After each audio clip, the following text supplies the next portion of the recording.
ISPR की जानिब से जारी की गई प्रेस रिलीज के मुताबिक पाक बहरिया नवी अमन मश्क और पहले अमन डायलॉग की मेजबानी के लिए पूरी तरह तैयार है।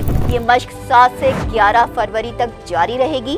इसकी इफ्तिताही तकरीब पाकिस्तान नेवी डॉकयार्ड में मुनक्किद की जाएगी। इस मश्क की सबसे खास बात नेवल चीफ्स और कोस्ट गार्ड्स के सरबराहों का इंटरनेशनल अमन डायलॉग में शरीक होना है।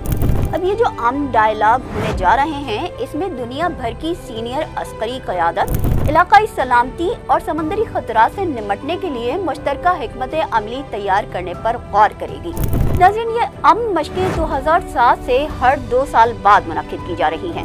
सन 2023 में होने वाली 8वीं अमन मशकों में 50 ममालिक ने शिरकत की थी। अमन मशकों की कामयाबियों के चर्चे जब दुनिया भर में ज़बान ज़दे आम हुए तो मजीद तकरीबन 10 ममालिक ने इस बार शिरकत के लिए आमादगी जाहिर कर दी।